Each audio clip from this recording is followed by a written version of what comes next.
everyone. I'm Ron Timmermans, one of the many hosts of the Florida Aviation Network. We are broadcasting live and in the clear today from the terminal building at Sebring Airport during the U.S.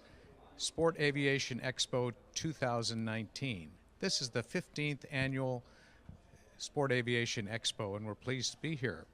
We educate, innovate, and aviate. Our guest today is Mr. Jamie Beckett, an ambassador with the AOPA, Aircraft Owners and Pilots Association organization. Mr. Ambassador, it's great to have you here with us today. Thank you so much, Ron. It's always good to see you, and it's always good to be back in Sebring for the Expo. Indeed. So, Jamie, you're a local resident of Central Florida, and so this area is home to you, and you get around quite often in the company car, as you call it. I do, and of course, I'm dressed for the winter weather. I'm wearing long pants and actual shoes. But yeah, I spend a big part of my time flying around in a Cessna 152, which is my company car. My territory basically runs from Gulf Shores, Alabama, St. Simons Islands, Georgia, down to Key West. It's a brutal existence, Ron. It's really a horrible way to live your life, but it's what I choose to do, and I'm trying to make the best of it. Taking one for the team, I can understand. So, Jamie, for a number of years now, AOPA has had what they call the You Can Fly program, and you've been an intimate part of that, an integral part of that in Central Florida. Can you tell us a little bit about what's involved in the You Can Fly program sponsored by AOPA? Yeah, actually, I think it's a tremendously exciting thing that I'm really proud to be a part of.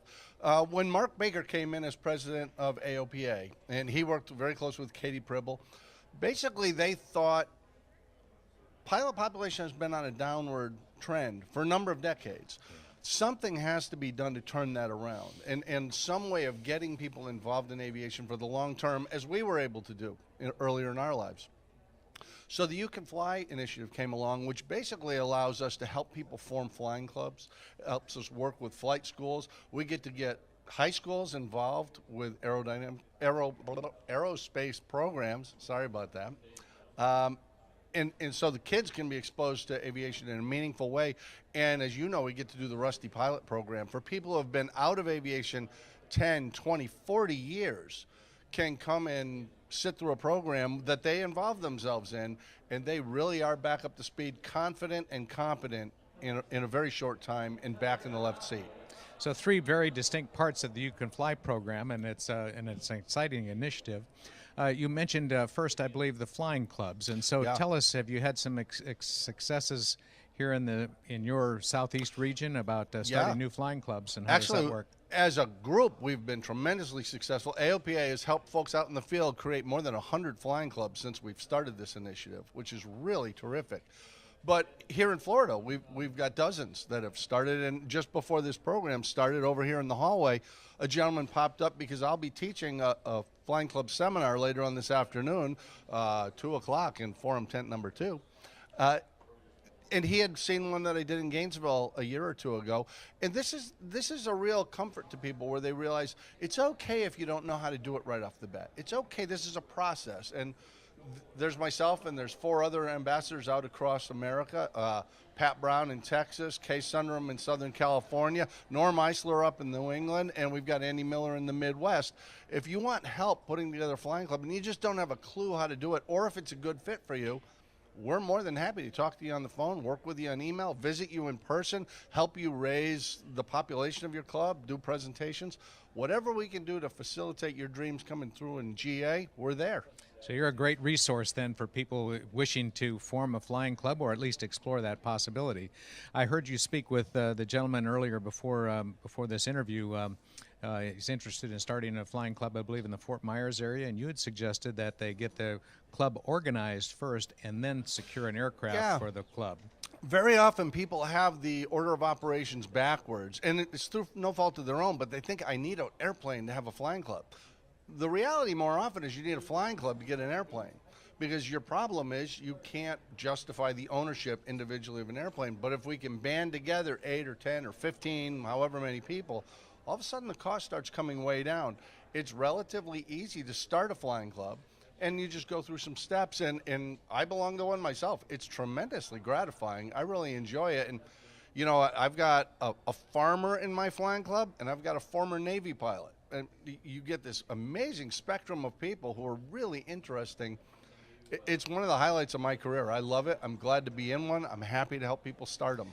Yeah, that's great. And of course, being in a flying club will reduce some of your expenses of flying. And of course, it's an expensive endeavor, but this is one of the ways to reduce that cost by sharing some of the fixed costs with other members. And then also there's a social aspect of a flying club. Absolutely. And I'm a pilot, so I'm cheap. So the financial part's real. And I will tell you the reality. My club operates a Cessna 182.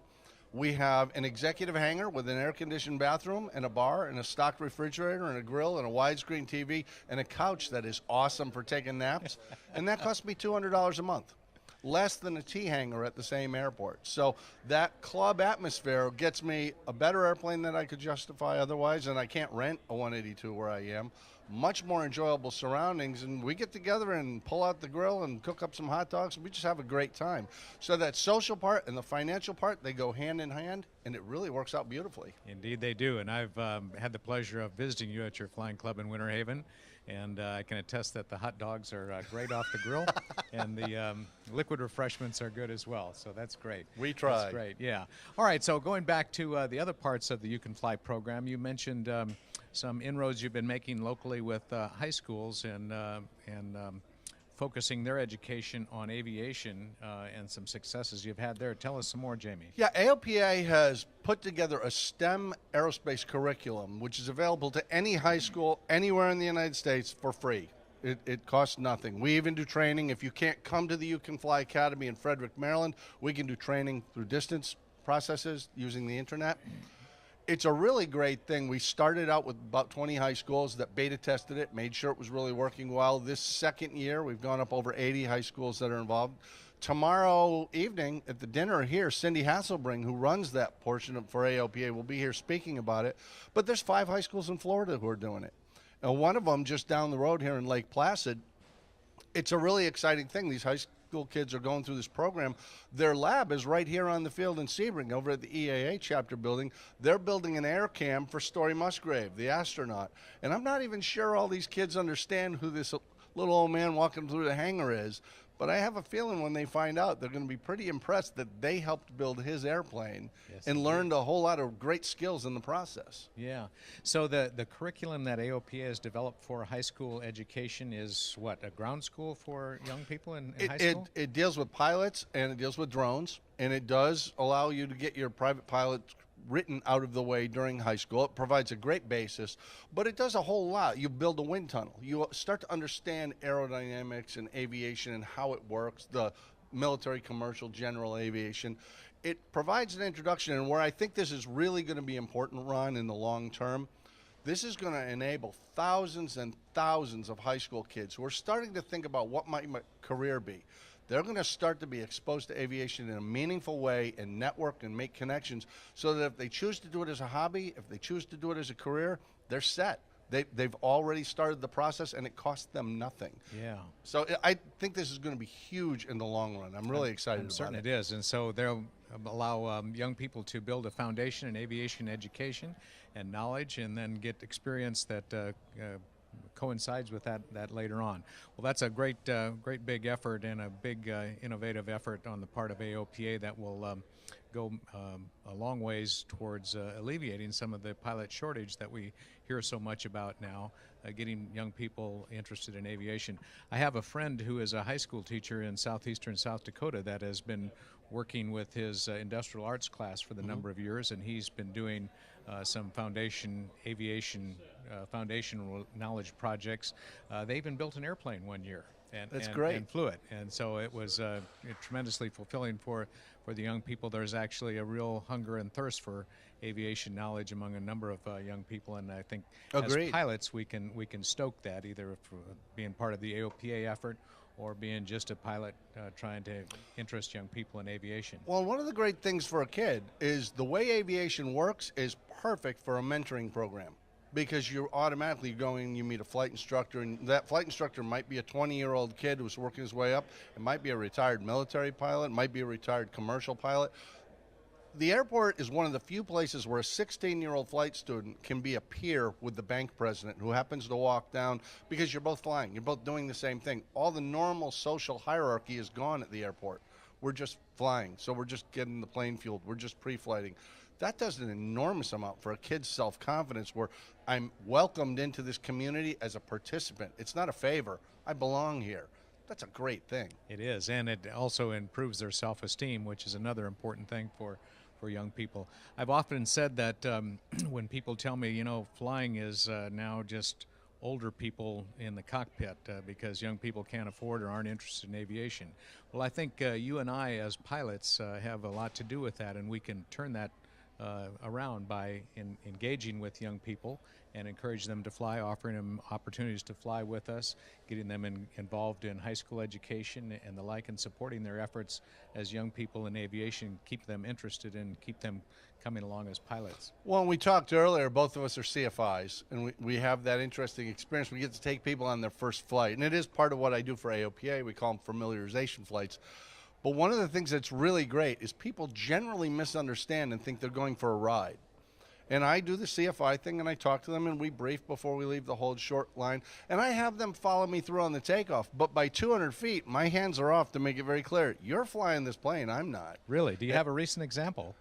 Actually, yeah. I took the son and husband of my local high school's principal flying. And, you know, it was fantastic because Dad was in the back seat. He was interested, but we're going for a ride just to see if his son enjoys it. And at about 200 feet, he realizes the pilot's not flying the plane. My kid is flying the plane. And, boy, what a boost for this kid. I mean, he was just in his element. He was having a great time. But it also told Dad, this kid's got potential. This kid's don't, you know, because let's face it, our kids don't clean their room and they don't mow the lawn. And, you know, we were perfect when we were kids, but unfortunately our kids have some defects. But what a great example where you can actually illustrate to Mom and Dad right there. He's not kidding, or she's not kidding. They have the aptitude to do this, and that's really the start. They don't have to know everything about it. They have to know they're interested, and they have to know they have the basic motor skills to do it, and they do. Almost everybody does. Yeah. Well, that's great, Jamie. So let's see, we've covered now flying clubs, how to reduce your costs by getting part of a group, and also the social aspect of that. We've talked about how to get young people interested in aviation and get them involved in education with aviation early on in their high school career. Let's see, what's left? How about the pilots that have stopped flying and want to get back into it? Oh, you're singing my song, Rusty Pilots. Rusty and we'll be Pilots. doing it tomorrow from 1 till 4 here at the Bob Wood Show Center tent. Rusty Pilot has been one of the great joys of my professional life. It's just fantastic. It's about a 3-hour ground school experience that people can come into, and I'll tell you, probably like you, I've had people who have not flown in 30, 40 years who come in with a fair amount of trepidation thinking, I want to do this again. I'm not really sure I can. But there's been changes to the medical rules. We have light sport as an option. We have basic med as an option. We have the third-class medical as an option. Navigational equipment is so much better than it was when we started. We come in and basically we do a scenario-based flight that goes from Sarasota, Bradenton, right here to Sebring, and then up to Kissimmee. It's a practical flight that anybody can get into, but everybody works through making the decisions. And one of the things I have the most fun with, to tell you the truth, that when we get to the weather scenarios, I really stress it's perfectly all right if every one of you has a different answer to this question, go, no go. What are you flying? What's your experience level? What's your passenger's tolerance level for bumpiness? It's a confidence builder for people to realize if I say no and Ron says yes, we might both be right. So it's a tremendous thing. And I believe you came to a Rusty Pilot I did up in Kissimmee one time. And before I was even packed up and had my projector and everything put away, there was a student up in an airplane already doing the flight portion of their flight review. So it's tremendously gratifying. I've met so many people, I mean hundreds and hundreds of people, and we've got more than 5,000 people back flying actively now that had given up. Yes, indeed. So Rusty Pilot program, sponsored by AOPA's You Can Fly program, has certainly been had a positive impact on bringing pilots back into the flying part of aviation. So it's been a great effort on the part of AOPA to start this. I think it's been over 6,000 pilots that have attended the seminars now. And the return rate, meaning return to the cockpit, people who have gone to the Rusty Pilot seminar and then gone back to aviation and had a flight review, it's some phenomenal rate, like in the more than 40% of the people that It's come a to the very seminar. impressive rate. And one of the things that's become interesting is it started off truly rusty pilots. That's all that was there. I now get student pilots who are prepping for a flight check. I get people who just say, hey, I need to do a flight review. I might as well come to this. I get people just say, you know, I've been to these before and I learned something. I'm coming back. It's in town. It's really gratifying. And I'll throw a thing in there that maybe doesn't come up a lot. Part of what's beautiful about the You Can Fly program is these things all dovetail together. When we do a rusty pilot, typically we do it in conjunction with a flight school or a flying club, so you can meet the people you need to know to do the flying portion as soon as you're ready to do it. But also, the flying club portion allows you to work with high schools or rusty pilots who, well, maybe I don't have access to an airplane. Well, flying club might be the option. And even in a high school where kids don't have the means, well, you can start a flying club that's in parallel with your school but separate from the school. So the school's liability is gone. But you can still have real opportunity to run a nonprofit business, to learn how to fly and fly for a long time under really great conditions. Well, that's great. That's great news indeed. So particularly I wanted to emphasize for high schools that might consider an aviation education but have some concern about the liability associated with students actually flying. What Jamie has suggested and has implemented at a number of places is a separate standalone flying club where the students can go and take the high school education as part of the school, but then get the experience in flying in the separate standalone flying club. And there's a limitation of liability in the part of the school there, and that should take care of most of their concerns, I would imagine. It does, and one of the great things is that allows those students to maintain, restore, and fly aircraft as if they're with a regular organization, but they actually control this organization. They make their own rules. They set their own rates. They're running their own business. It's kind of like junior achievement way back in the old days, but with an aeronautical bent. It's practical and it really works, Ron. So I'm very excited about this. Indeed, you are. You can tell that Jamie is one excited ambassador for AOPA and all these endeavors, and so this is great. So he's experienced a lot of successes and more to come, I'm sure. The Rusty Pilots program is great for those that are considering getting back into flying after being off for a long period of time. As Jamie mentioned, I went to one of his Rusty Pilot seminars in Kissimmee a number of years ago. I was impressed with what he did and the number of people that were returning to flying. I also got interested in AOPA Rusty Pilot program and became one of their contract instructors. So along with Jamie, I get to present those programs as well. And in one of mine a couple of months ago in Nashville, we had a pilot as well that went through the Rusty Pilot seminar in the morning, and in that afternoon he signed up for a flight lesson and a flight review. And so that was yet one more that was back in the skies because of his desire to do that, and supplemented by AOPA's Rusty Pilot program. Many successes, Jamie. Oh, yeah. It's so gratifying on our side as presenters. But the people who come, I mean, I bump into people in restaurants and hotels and out on the street, and as I travel around Florida. Just this morning when I was at the hotel, somebody said, hey, you're Jamie Beckett. I went to one of your presentations. I've had people write me say, I was out of aviation for 20 years. I did the Rusty Pilot. I got current. I just bought a Cherokee. And they're so excited. They're back. And you can do it. It's just so often people don't know how to get back. And that's what the whole program is. We'll walk with you through the path. And that's why it is so important to have the 5 ambassadors out in the world. The people that you can call us, you can write us. If you can't remember our name, you don't know who we are, call the AOPA number, go online and look for ambassadors. Our phone numbers and emails are listed. We will come see you. We're just that kind of people. Indeed you are. Well, that's great. That's great. So, Jamie, that was great to hear about a number of the programs that are ongoing with AOPA. I was wondering, is there anything on the horizon that you would care to give us a sneak peek of, or a little bit information about what's coming down the road with AOPA's initiatives? Well, we've recently launched the Rusty Pilot online version for people who can't get to a municipality, a population center. So we don't want to leave anybody out. And there are always new things coming down the pike, because Rusty Pilot has grown tremendously because it is so successful. It has a proven track record of success. And there will always be new things coming down the road and new successes. And I don't want to spoil the surprise for you. But the big one right now is anybody watching anywhere at any time, if it's 3 o'clock in the morning, it's okay. Get online. Go look at AOPA.org. Whatever help you need, whatever you have to get where you want to be, there's somebody there that will help you. And we really do enjoy this. As you know, we don't come to these things because it's a job responsibility. We come to these things because it's fun. So any of the major events, and we do have the regional fly-ins. We'll have 3 of them this year. I'll be at Tullahoma, Tennessee in September, I believe. But there's one in the West Coast. There's one in the Midwest. It's a good time. You should come. Yes, indeed. So 3 of those AOPA fly-ins this year.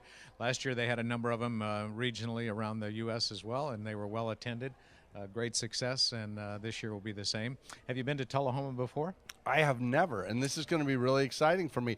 I don't know if I'm flying the company car up or if I'll be turning it into a motorcycle trip. But, it's part of the excitement for me, just like it is for other people. I get to go places I've never been, and because these regional fly-ins are scattered around the country, and we keep moving them to different places, we touch far more people than we did when it was the large national event on either coast. They're 2-day events now. You can throw the family in the car or in the airplane. You go. You can camp under the wing. You can stay in a hotel. You can make it a 1-day thing, whatever works for you. But they're free. Just come on in, bring the whole family. Check out the airplanes, talk to the people, get the answers to the questions you want. It's a no-pressure situation, but it's a lot of fun. Indeed, and they have these in a number of great places. Last year, I remember Santa Fe, Gulf Shores, Alabama. Gulf Shores, yeah. Several other places, Champaign, Illinois. And this year in Tullahoma, Tennessee. I've been there before, and it's a great place to go visit. Even after the AOPA event, you can stay there, and it's bourbon country, so if you're interested in that at all, Jamie? You're probably not, I'm sure, but there's things to do there. Go to some of the distilleries.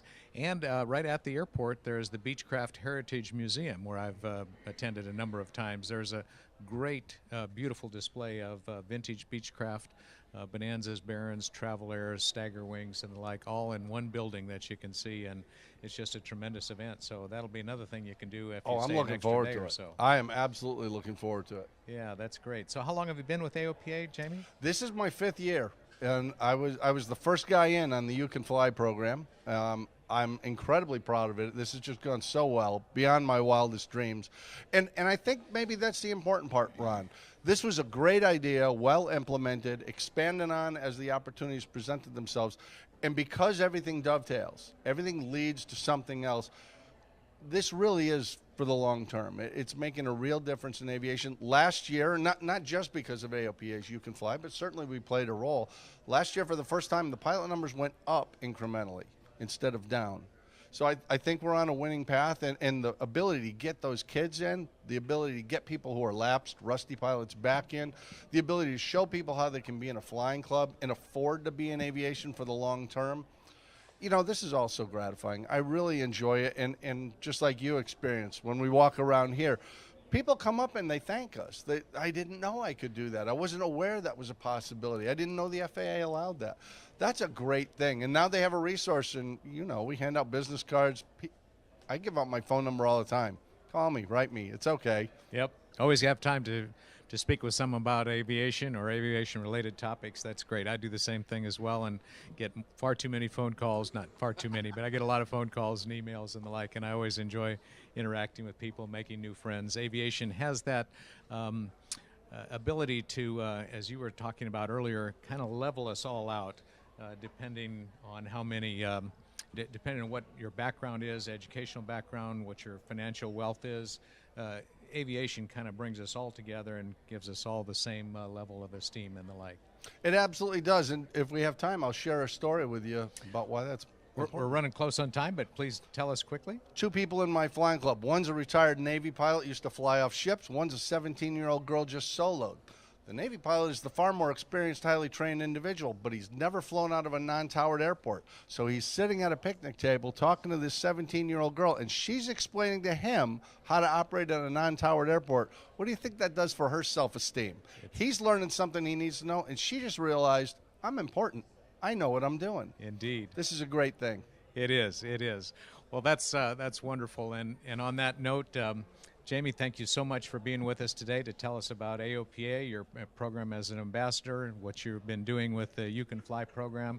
The 3 parts of it that we heard today: rusty pilots, for those who haven't been around aviation for a while and want to get back in it; new pilots, like people in high school and the like, getting them in to help alleviate the pilot shortage; and then a way to reduce the cost of flying through flying clubs and the like. Great efforts and all. Jamie, thanks for your effort, and those of Mark Baker and all the staff at AOPA. That's been great.